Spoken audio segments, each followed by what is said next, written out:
Welcome back dear viewers. आज हम explain कर रहे हैं एक latest south Korean action crime movie के शुरू में कुछ लेडीज को एक कैसीनो में वेलकम किया जाता है, लेकिन इनमें एक लेडी एजेंट बेला है जो एक अमीर औरत का रूप धारे अपने कोट पर हिडन कैमरा लगाए कैसीनो के अंदर जाती है। ये जुआ खेलने में तो बहुत माहिर लगती है, मतलब बाकी औरतों को तो कंगाल करने पर तुली है, हर बाजी ही जीत रही है। बाहर इस मूवी के main character detective mister Wong अपनी बाकी टीम के साथ गाड़ी में बैठे ये सब देख रहे हैं। वोंग कहता है, यार ये लड़की कमाल जवारी ज़ेन की है, बड़े बेहतरीन कार्ड खेलती है। खैर इस कैसीनो का मालिक जो बेला की महारत को देख रहा था, वो इसे अपने साथ एक बड़ा गेम खेलने के लिए इनवाइट करता है, लेकिन तारुफ के दौरान वो इसके कोट पर लगा हिडन कैमरा देख लेता है। इस पर वो अलर्ट विजल बजा देता है और पूरे कैसीनो में तो भागम भाग शुरू हो गई है। लेकिन तभी पुलिस भी अंदर दाखिल हो जाती है और भागने वालों को पकड़ने लगती है। कुछ लेडीज यहाँ चोर दरवाजे से भागने की कोशिश करती हैं, लेकिन यहाँ भी एजेंट्स अपनी वैन लगाए खड़े हैं। वो इन्हें बिठाते हुए कहता है, कोई जल्दी नहीं, आराम से, आपके लिए काफी सारी गाड़ियों का इंतजाम है। कैसीनो का मालिक डियोक भागकर छत पर जा चढ़ा है। यहाँ बेला इसे एक पावरफुल फ्लाइंग किक लगाने के लिए आगे बढ़ती है।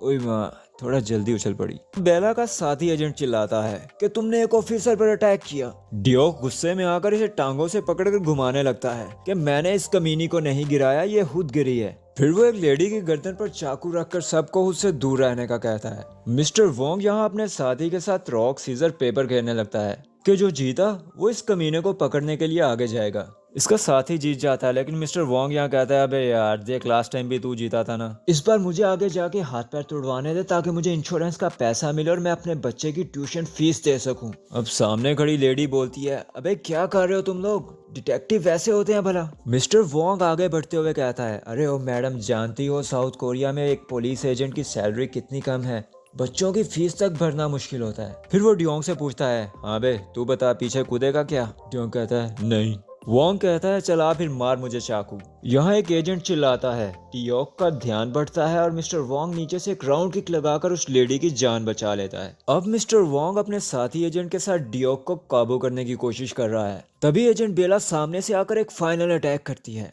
अटैक तो आपने देख ही लिया, इसके बाद बेचारा डियोंग क्या ही लेगा।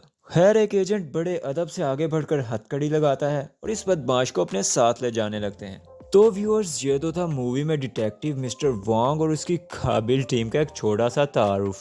असल कहानी तो आगे शुरू होती है, जहां आधी रात के वक्त एक अनजान लड़के ने किसी आदमी को एक बिल्डिंग पर बांध रखा है। वो लड़का इस सिसकियां लेते हुए आदमी की वीडियो बनाता है और साथ में इसके गले में फोन लटकाकर इसे एक वीडियो दिखाता है, जिसमें बताया जा रहा था कि कैसे एक प्रोफेसर ने बार बार एक 26 साल लड़की सोमी को अपनी हवस का निशाना बनाने की कोशिश की, और सोमी के कंप्लेन करने पर स्कूल और पुलिस दोनों ने ही प्रोफेसर को बेकसूर ठहराया। स्कूल ने तो उल्टा प्रोफेसर को तरक्की देकर डिपार्टमेंट हेड बना दिया, और इतना ही नहीं, सोमी को बदनाम किया गया कि ये तो एक गोल्ड डिगर लड़की है, ये पैसे की खातिर प्रोफेसर से जुड़ना चाहती थी, लेकिन प्रोफेसर के इनकार करने पर ये प्रोफेसर को ब्लैकमेल कर रही थी। और बेचारी सोमी ने जहनी तनाव और बदनामी से परेशान होकर स्कूल की बिल्डिंग से छलांग लगाकर प्रोफेसर के ऑफिस के बिल्कुल सामने खुदकुशी कर ली थी। मरने से पहले उसने अपनी सफाई में एक नोट छोड़ा, जिसमें उसने लिखा कि मैं बेगुनाह थी, मुझ पर गलत इल्जाम लगाया गया और बेवजह बदनाम किया गया। जिस दिन सोमी ने खुदकुशी की तो प्रोफेसर अपने कोलीग्स के साथ अपनी प्रमोशन का जश्न मना रहा था।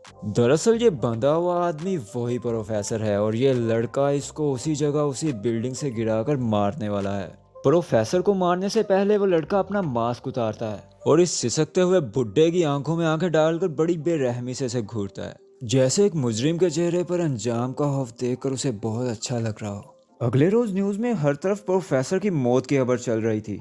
ख्याल किया जा रहा है कि ये मर्डर भी उसी कातिल ने किया है जिसे अब इंसाफ का हीरो कहा जाने लगा है। जब सोसाइटी में अदालतें और पुलिस जैसे इदारे इंसाफ करने में नाकाम होते हैं तो कानून कमजोर पड़ने लगता है और लोग कानून को अपने हाथ में लेने लगते हैं। एक एक्स इन्वेस्टिगेटिव जर्नलिस्ट जो कि अब सोशल मीडिया पर बहुत मशहूर है, वो भी हैची के इस कारनामे से बहुत मुतासिर है और लोगों को बताता है कि जब अदालतें अपना काम नहीं कर पा रही तो हम सबके हीरो हैची ने अपना काम कर दिखाया। अब जबकि पूरे देश में हलचल मच चुकी है तो पुलिस डिपार्टमेंट पर भी बहुत ज्यादा प्रेशर है। डिटेक्टिव मिस्टर वोंग और इसकी टीम को इस केस को इन्वेस्टिगेट करने का काम सौंपा गया है। इन्हें एक अर्जेंट मीटिंग में बुलाया जाता है, जहां मिस्टर वोंग स्क्रीन पर रिसेंट पास्ट में हुए कुछ सिमिलर केसेस को एक्सप्लेन कर रहा है। वो एक लड़के के बारे में बताता है जो कि अपनी दादी से बहुत चिढ़ता था और एक रोज उसने उसे मार ही डाला और मारने के बाद उसके चेहरे पर सिगरेट से निशान लगाए। अदालत ने इसे कम उम्र करार देकर छोड़ दिया, लेकिन एक लंबे अरसे बाद जब वो अपनी पढ़ाई मुकम्मल कर वापिस आया तो इसको भी इसी तरीके से मारा गया। एक दूसरा केस जिसमें आदमी अपनी बीवी से अलग होने के बाद इसके चेहरे को तेजाब से जला देता है क्योंकि अब वो औरत किसी दूसरे मर्द के साथ शादी करना चाहती थी।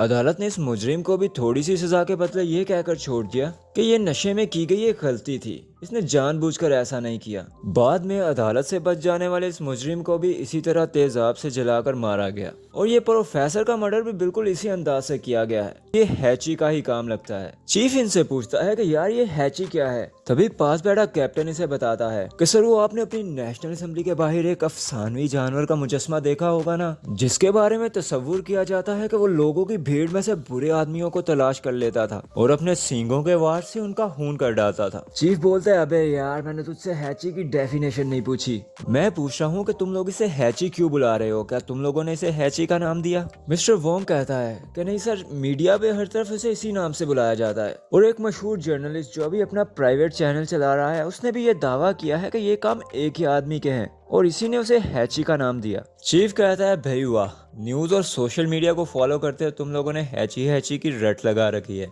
अगर इन सब जराइम के पीछे एक आदमी ना हो तो खैर, जब से मुझे यहाँ भेजा गया है ये मेरे सामने एक पहला बड़ा केस है, तो हम सबके मुस्तकबिल की खातिर हमें दिलो जान से इस केस को सॉल्व करने की कोशिश करनी है। यहाँ सभी लोग कहते हैं यस सर। अगले रोज मिस्टर वोंग अपने घर पर था कि तभी कैप्टन रात के वक्त इसे मिलने आता है। कैप्टन इसे एक न्यूज सुनाता है कि जियोन एक बदमाश जिसने गाड़ी गलत पार्क की थी और एक दूसरा आदमी जो अपनी प्रेग्नेंट बीवी को हॉस्पिटल ले जा रहा था। इसने जियोन को गाड़ी हटाने का बोला और जियोन इस आदमी से नशे में झगड़ने लगा। इसने प्रेग्नेंट लेडी को भी धक्का दे डाला जिससे वो लेडी और इसके पेट में मौजूद बच्चा दोनों ही दम तोड़ गए। और हाँ, बाद में इंश्योरेंस का पैसा ना मिलने, खराब माली हालात और कर्ज की परेशानी की वजह से इस आदमी ने अपने दूसरे बच्चे के साथ खुदकुशी कर ली।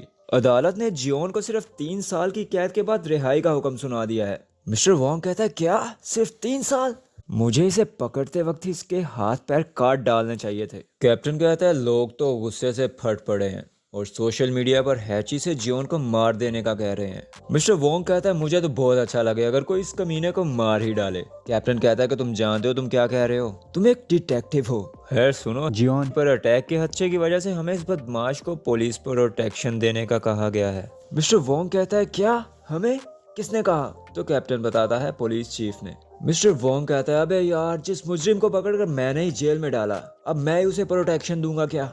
खैर अगले रोज मिस्टर वोंग और इसकी टीम को इस बदमाश को बचाने के लिए जाना ही पड़ता है। रास्ते में लोगों का एक बड़ा हजूम था जो इस बदमाश को वापस जेल में डालने का शोर मचा रहे थे और पुलिस की गाड़ियों पर गालियों और अंडों की बरसात कर रहे थे। एक आदमी तो अपने साथ एक चाकू ले आया था। वो जियोन के करीब पहुंचकर इस पर अटैक करने ही वाला था, लेकिन तभी एक पेट्रोलिंग पुलिस का जवान अपनी बेहतरीन फाइटिंग स्किल के साथ इस चाकू वाले आदमी को काबू कर लेता है। मिस्टर वोंग इसके इस एक्शन को देखकर बहुत मुतासिर था। इसी शाम वो अपनी टीम के साथ खाने पर इस लड़के को दावत देता है जिसका नाम पार्क था। इंटरनेट पर इस पुलिस बॉय की कुछ पहले से फाइटिंग वीडियोस वायरल थी। डिटेक्टिव्स इसकी एक पुरानी वीडियो देख रहे हैं जहां वो एक बदमाश को अपनी टांगों में दबोचकर काबू किया हुआ था। यहाँ सब उसकी बहुत तारीफ करते हैं। भाई तुझे तो एक यूएफसी फाइटर होना चाहिए था। मिस्टर वोंग कहता है सच में आज भी तूने इस चाकू वाले लड़के को बेहतरीन काबू किया। हमारी तो किसी के हाथ में चाकू देकर पैंट गीली हो जाती है। वैसे क्या ही अच्छा होता जो तुम जियोन को चाकू लग जाने के बाद उस आदमी को काबू करते, एक तीर से 2 शिकार हो जाते। पार्क इस मजाक पर हैरत भरी अजीब नजरों से मिस्टर वोंग की तरफ देखता है। मिस्टर वोंग इससे पूछता है अच्छा तो फुर्तीले जवान बताओ, क्या तुम पुलिस स्टेशन में जॉब करना चाहते हो? मतलब अगर तुम चाहो तो हमारी डिटेक्टिव्स की टीम को ज्वाइन करने के लिए मैं तुम्हारे लिए अथॉरिटीज को एक रिकमेंडेशन लेटर लिख सकता हूँ। बेला कहती है क्यों इस बेचारे की पुरसकून जिंदगी को रोंदना चाहते हो? तभी पार्क जवाब देता है नहीं नहीं ऐसी बात नहीं, ये तो मेरे लिए फख्र की बात होगी और मैंने तो पुलिस फोर्स मिस्टर वोंग से मुतासिर होकर ही ज्वाइन की थी जब आपने कुछ साल पहले एक सीरियल किलर को मारा था। मिस्टर वोंग कहता है अरे वाह क्या बात है, फिर तो तू हमारे साथ ही काम करेगा और तू मुझे भाई बोला कर, ठीक है ना?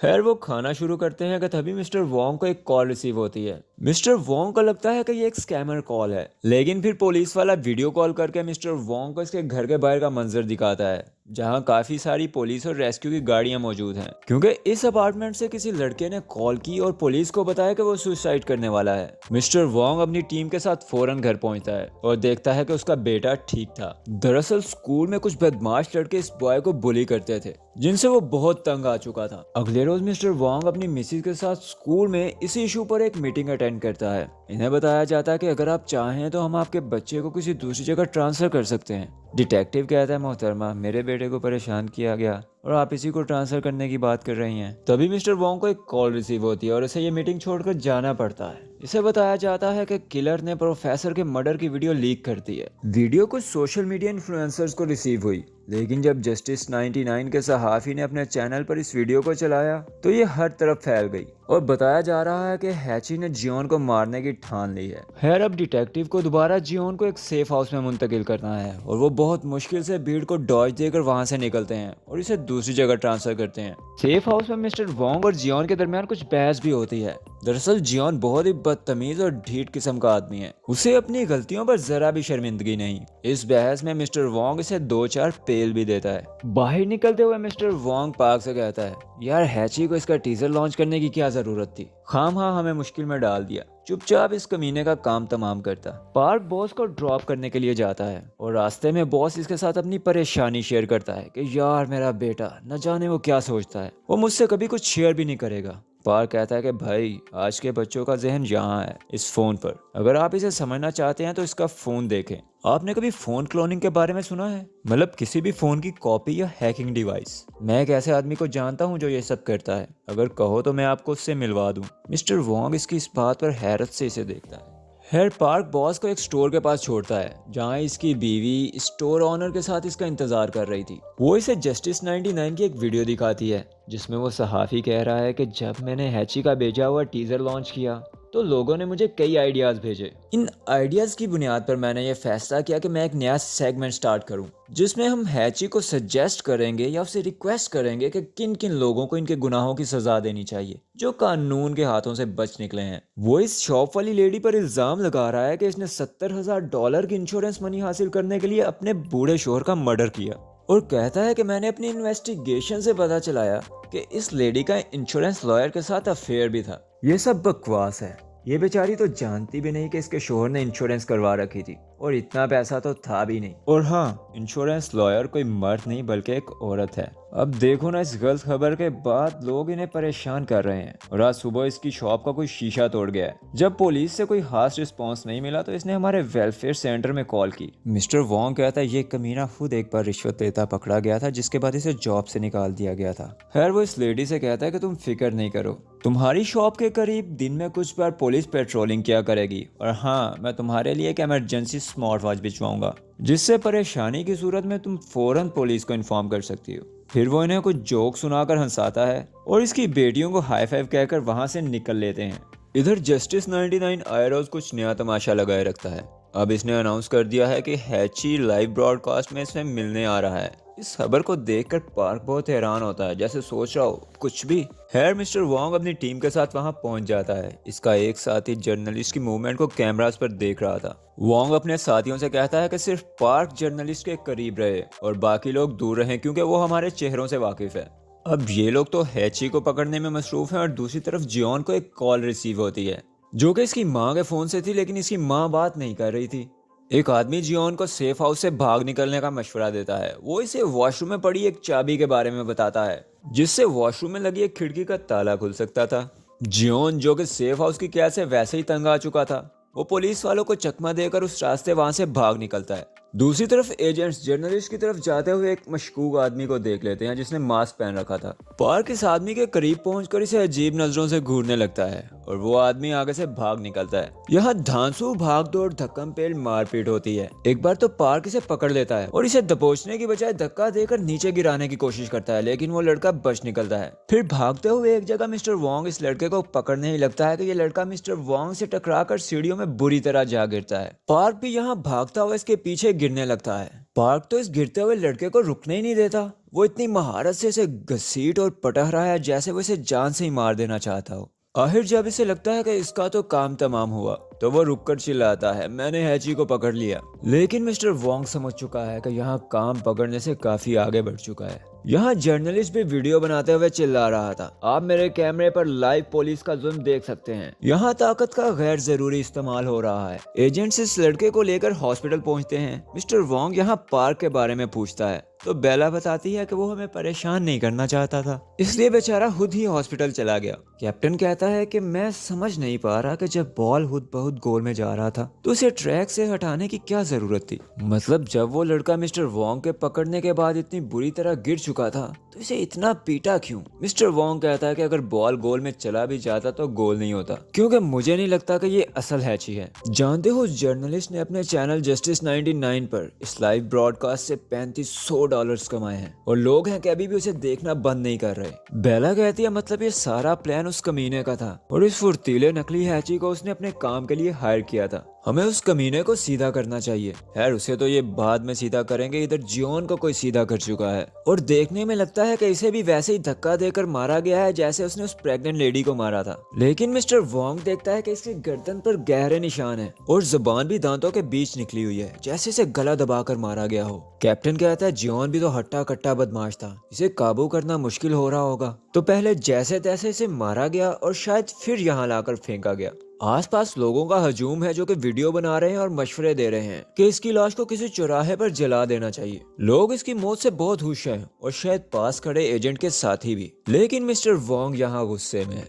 वो लोगों से कहता है कि ये अच्छा कत्ल बुरा कत्ल क्या होता है, अपनी सोच को ठीक करें, यहाँ एक मर्डर हुआ है और ये एक सीरियल किलर का काम लगता है। मिस्टर वोंग अपने एक साथी के साथ जस्टिस 99 के स्टूडियो में पहुंचता है। वो इसे कहता है कि कमीने बंद कर ये सब वरना जेल में डाल दूंगा। इन व्यूज को और कितना चाटेगा, तेरी बेवकूफी की वजह से एक इंसान आईसीयू में जिंदगी और मौत की कश्मकश में है। वो जर्नलिस्ट कहता है कि आइन का आर्टिकल 21 मुझे सहावत करने की आजादी देता है और मैं नहीं जानता तुम किस प्लानिंग और बेवकूफी की बात कर रहे हो। बॉस उससे कहता है, अबे ओ जानवर, तुम्हारे उस नकली हैची की दोस्त हॉस्पिटल में आई थी और उसने तुम्हारे बारे में सब बता दिया है। अब अगर हैची को लेकर तेरे दिमाग में कोई कीड़ा पैदा हो तो लाइव जाने से पहले हमसे मशवरा कर लेना, और हाँ अगर वाकई तुम्हें असल हैची के बारे में कोई क्लू मिले तो हमसे जरूर शेयर करना। वो जर्नलिस्ट जवाब देता है, जी जी सर जरूर, मैं आपको जरूर बताऊंगा। यहाँ से निकलते हुए बॉस का साथी एजेंट पूछता है, हॉस्पिटल में तो जख्मी लड़के से कोई लड़की मिलने नहीं आई। तो बॉस जवाब देता है,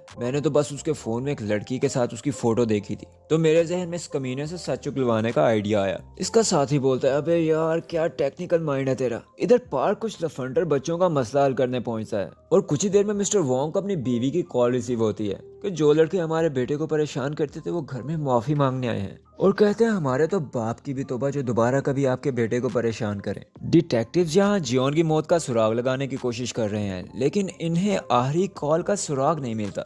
शायद इस काम के लिए किसी ने बर्नर फोन यूज किया था, मतलब मोबाइल फोन की एक फेक कॉपी या डिवाइस। अगली शाम को चिचोरे बाइकर्स हाईवे पर बाइक्स दौड़ा रहे होते हैं कि अचानक एक ब्लैक कार इनके करीब आ पहुंचती है और एक बाइक से जानबूझकर टकराकर इन सभी 12 लोगों को रौंद डालती है। पार्क इस हादसे पर डिटेक्टिव्स की टीम को बताता है कि ये गाड़ी वाला आदमी पहले स्पेशल फोर्स में था और इन बाइकर्स की वजह से इसकी दोस्त रोड एक्सीडेंट में मारी गई थी। जब अदालत से इंसाफ नहीं मिला तो इस लड़के ने खुद बदला लेने की कोशिश की लेकिन पकड़ा गया। इसे कुछ अर्सा जेल हुई और फोर्स से भी निकाल दिया गया। इसके बाद इसे एक बार एक ड्रग केस में गिरफ्तार किया गया था और हाँ, जिस दिन जियोन को सेफ हाउस में ट्रांसफर किया गया तो अपार्टमेंट कम्प्लेक्स के करीब इसकी गाड़ी देखी गई। अब ये लोग इस आदमी की तलाश में एक ड्रग हाउस में जाते हैं जहाँ बहुत से लोग नशे में धुत पड़े थे। एक खंडर कमरे में इन्हें कुछ फाइल्स मिलती हैं जिसमें शिकार होने वाले बाइकर्स की तस्वीरें और एड्रेस था और साथ में एक पुलिस ऑफिसर और एक जज का भी जिन्होंने लड़की के एक्सीडेंट वाले केस में बाइकर्स का साथ दिया था। यहाँ उन्हें उस सेफ हाउस की पिक्चर्स भी मिलती हैं जहाँ जियोन को रखा गया था। मिस्टर वोंग कहता है कि ये कैसे मुमकिन हुआ क्योंकि इस सेफ हाउस में तो सिर्फ पुलिस वालों की एक्सेस थी।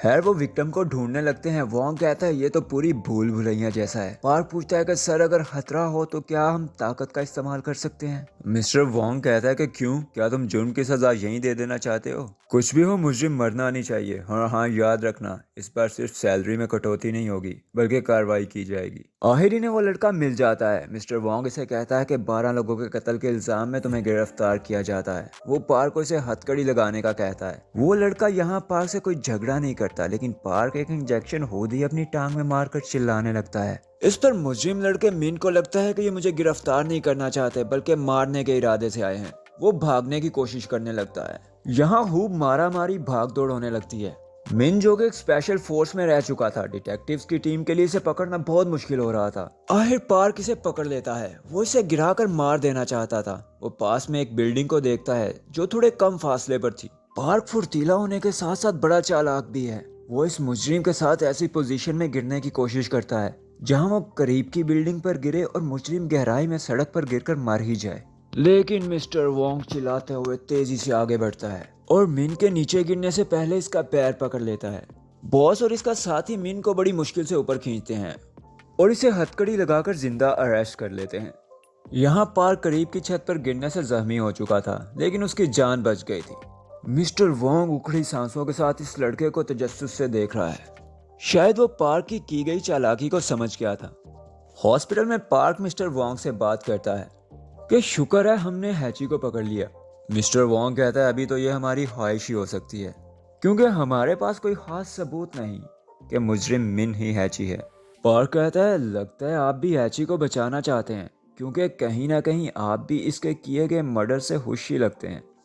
बॉस कहता है मैं एक डिटेक्टिव हूँ और मैं जो सोचता या पसंद करता हूँ इसका मेरे काम पर कोई असर नहीं पड़ता। मेरा काम है मुजरिमों का सुराग लगाकर केस को सॉल्व करना। और हाँ, मुझे लगता है तुमने मुजरिम को दोबारा से मारने की कोशिश की और इस बार मैं ये रिपोर्ट में लिखने वाला हूँ। इधर पुलिस चीफ ने मिन को इन्वेस्टिगेट करने के लिए इसे किसी दूसरी डिटेक्टिव्स की टीम को सौंप दिया है। मिस्टर वोंग इससे रिक्वेस्ट करता है कि हम केस को सॉल्व करने के करीब हैं, प्लीज हमें इन्वेस्टिगेशन जारी रखने दें। पुलिस चीफ कहता है अबे यही तो मसला है, आप लोगों से कुछ भी सॉल्व नहीं हो रहा। आईसीयू में उस नकली हैची की मौत हो गई, जियोन मारा गया, 12 लड़के मारे गए, लेकिन अभी तक आप कोई सुराग नहीं लगा पाए। केस का सॉल्व होना जरूरी है, ये नहीं कि कौन इसे सॉल्व करेगा। खैर मिस्टर वोंग इसे मनाने की कोशिश जारी रखता है, लेकिन चीफ नहीं मान रहा। अगले रोज बॉस नेशनल फोरेंसिक इंस्टीट्यूट में जाता है, जहां डॉक्टर इसे बताता है कि जियोन की मौत किसी आले या हाथ से नहीं हुई, बल्कि कुछ कह लो के टांगों में देकर मारने जैसा लग रहा है। मिस्टर वोंग कहता है क्या बात कर रहा है यार। डॉक्टर कहता है वो एमएमए फाइटर्स की एक मशहूर टेक्निक होती है ना, जिसको ट्रायंगल चोक बोलते हैं, इसे भी कुछ ऐसी ही टेक्निक से मारा गया है। यहाँ मिस्टर वोंग का दिमाग चक्कर खा जाता है। वो इंटरनेट पर वायरल पार्क की एक वीडियो निकालता है जिसमें वो मुजरिम को इसी तरीके से काबू किए हुए था। मिस्टर वोंग यहाँ चिढ़कर गुस्से में बोलता है बच्चा। मिस्टर वोंग अपनी टीम को कॉल करता है और इन्हें इसके बारे में जांच शुरू करने का कहता है और पिछले कुछ अरसे में इसकी सारी मूवमेंट्स और ट्रांसफर रिकॉर्ड्स हासिल करने का भी कहता है। पार्क दूसरी तरफ हॉस्पिटल में लेटा एक पार्टनर डिवाइस की मदद से मिस्टर वोंग की सारी बातें सुन रहा है। मतलब मिस्टर वोंग का मोबाइल हैक्ड है। मिस्टर वोंग अपने साथियों के पास ऑफिस में पहुंचता है और उन्हें पार्क की वही वायरल वीडियो दिखाता है। कैप्टन कहता है बे वाह क्या सबूत है, मतलब पार्क ट्रायंगल चौक करना जानता है तो वही हैची है। अरे ये काम तो अपना छोटू भी कर लेता है। तभी छोटू कहता है अबे यार इतना अच्छे से नहीं करना आता मुझे। मिस्टर वोंग कहता है अरे यार इस पर भी तो ध्यान करो, जिस मुजरिम को ये टांगों में दबोचे हुए है ये वही लड़का मिन है जिसे बाइकर्स के मर्डर के इल्जाम में हमने गिरफ्तार किया है।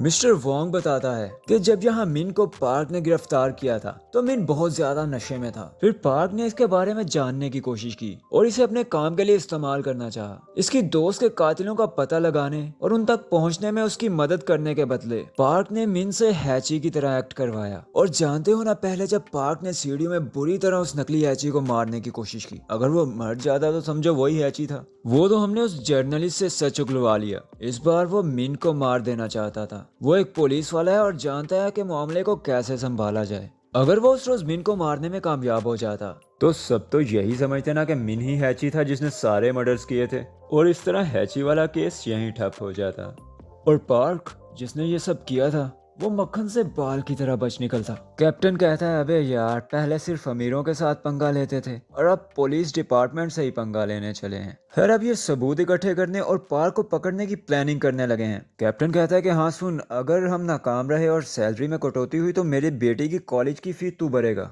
मिस्टर वोंग कहता है अबे यार तू फिक्र नहीं कर, तेरी बेटी कॉलेज तक पहुंचने ही नहीं वाली। इधर पार्क भी हॉस्पिटल से निकलने की तैयारी पकड़ रहा है, क्योंकि ऑफिस में लगाए गए हिडन कैमरास की मदद से वो डिटेक्टिव्स की सारी प्लानिंग सुन चुका है। बॉस हॉस्पिटल पहुंचता है तो पार्क वहां से जा चुका है। तभी मिस्टर वोंग को अपनी बीवी की कॉल आती है। वो पूछती है, स्टोर वाली लेडी को तुमने इमरजेंसी वॉच भेजी थी क्या, या भूल गए? वो बच्चों को कुछ देर में आने का कहकर गई और 3 घंटे से वापस नहीं लौटी। इसके बाद मिस्टर वोंग को एक अननोन नंबर से कॉल आती है। भाई, बॉस पूछता है कि तुम ही एची हो ना? तो पार्क जवाब देता है, मैंने खुद को कभी एची नहीं कहा। मिस्टर वोंग अपने फोन की रिकॉर्डिंग ऑन करता है तो पार्क कहता है, भाई रिकॉर्डिंग कर रहे हो क्या? मिस्टर वोंग कहता है, मैं तुम्हें नहीं छोड़ूंगा। वो स्टोर वाली लेडी तुम्हारे पास है ना, वो बेकसूर है, उसके 2 मासूम बच्चे हैं, उसे छोड़ दो। बिला वजह क्यों बेकसूर लोगों को परेशान कर रहे हो? पार्क कहता है कि भाई, तुम्हें एक मौका मिला तो था इसकी हिफाजत करने का, तुमने जानबूझकर इसकी हिफाजत नहीं की, क्योंकि तुम जानते हो कि ये बेकसूर नहीं है। पार्क बॉस से अपना फोन देखने का कहता है, जहाँ कुछ बदमाश इसके बंधे हुए बेटे पर पेट्रोल छिड़क रहे हैं, और ये वही बॉक्सिंग रिंग है जहाँ इसके बेटे को पार्क बचाने गया था। वो मिस्टर वोंग को अकेले बगैर किसी को इन्फॉर्म किए एक सुनसान टनल में आने का कहता है।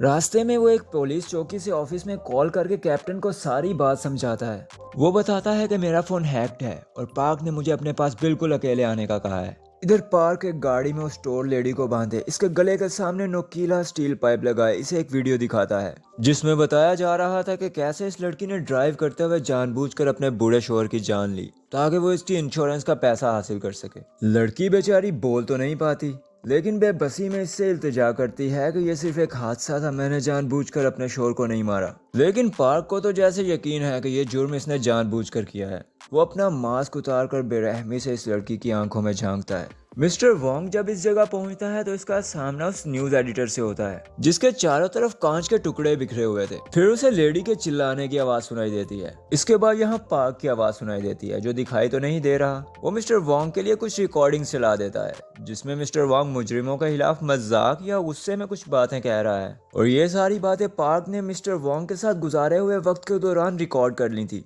वो कहता है कि आपकी बातों से तो लगता है जैसे आप ही हैची हों। फिर वो मिस्टर वोंग के सामने 2 चॉइसेस रखता है। एक तो ये कि हम इस झूठे एडिटर, जो कि धोखेबाज है और इसकी वजह से बहुत से लोगों की जान खतरे में डली, हम इसको मारकर सारा इल्जाम इसी पर डालते हैं कि दरअसल यही हैची है, इसने उस स्टोर लेडी को मार डाला और जब इसे पकड़ने की कोशिश की गई तो इसने हम पर भी हमला कर दिया और सेल्फ डिफेंस में हमें इसकी जान लेना पड़ी। इस तरह तुम्हारे बेटे की जान भी बच जाएगी और हम दोनों अपनी अपनी जगह काम करने लगेंगे। और दूसरा ऑप्शन ये है कि तुम मुझे पकड़ने की कोशिश करो, लेकिन इसमें सबसे पहले तुम्हारा बेटा मारा जाएगा और इसके बाद ये दोनों लोग, और तुम्हारी रिकॉर्डिंग्स तो पहले से मेरे पास मौजूद हैं, तो मैं सारा मुद्दा तुम पर डाल दूंगा कि तुम ही हैची हो। मेरा तो यही मशवरा है कि तुम मेरे साथ टीम बनाओ। बॉस कहता है, मैं तुम्हारे साथ बहुत अच्छे से चल रहा था और तुम एक पुलिस ऑफिसर हो, तुम ऐसा क्यों कर रहे हो? पार्क जवाब देता है, मैं भी आपके साथ बहुत सिंसियर हूँ और पुलिस की जॉब तो मैंने इसलिए ज्वाइन की ताकि मैं अपने कामों को ठीक से अंजाम दे सकूं। और हाँ, लोग तो उसी बात पर यकीन करते हैं जिस पर वो यकीन करना चाहते हैं,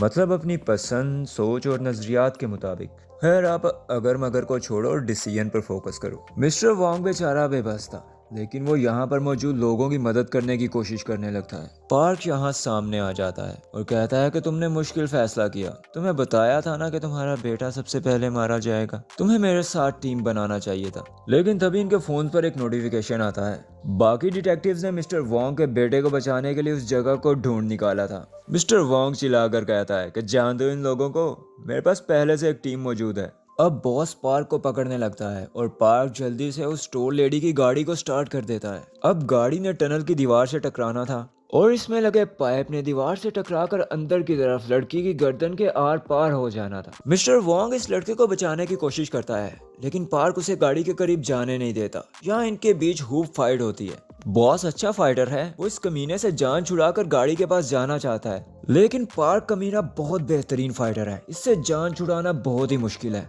इधर कैप्टन अपनी गाड़ी दौड़ाते हुए टनल के अंदर पहुंचता है। यहाँ इन दोनों गाड़ियों का टकराव होता है और जो पाइप दीवार के साथ टकराकर अंदर की तरफ जाना था वो बाहर जा गिरता है। और इस बेचारी लड़की की जान बच जाती है। पार्क मिस्टर वोंग को एक शीट के साथ दबोचे सांस रोककर इसे मारने ही वाला था, लेकिन मिस्टर वोंग अपने दांतों से शीट को काटने में कामयाब हो जाता है और इसकी जान बच जाती है। लड़ते हुए मिस्टर वोंग पार्क को इसी के बचाए हुए कांच के टुकड़ों पर पटक देता है, उसकी कमर को जख्मी कर देता है। फिर वो इसके बाजू को कांच के टुकड़ों पर दबोच के अपने मुक्कों से बुरी तरह जख्मी करता है। अब वो इस बदमाश को हथकड़ी लगाने की कोशिश करता है, लेकिन पार्क हार मानने वाला नहीं था। वो एक बेहतरीन किक से मिस्टर वोंग को पीछे फेंकता है और जख्मी हालत में वहां से निकलने लगता है। जाते हुए वो एक वजनी रैक इस जर्नलिस्ट पर फेंक देता है ताकि मिस्टर वोंग उसे बचाने लगे और इसका पीछा न कर सके। आखिर पार्क गाड़ी में पहुंच जाता है। वो रिवर्स में गाड़ी दौड़ाते हुए टनल से बाहर की तरफ जाने लगता है। मिस्टर वोंग भी कैप्टन के साथ बैठकर इसका पीछा करने लगते हैं। कैप्टन पूछता है, अबे यार तेरी शक्ल को क्या हो गया है?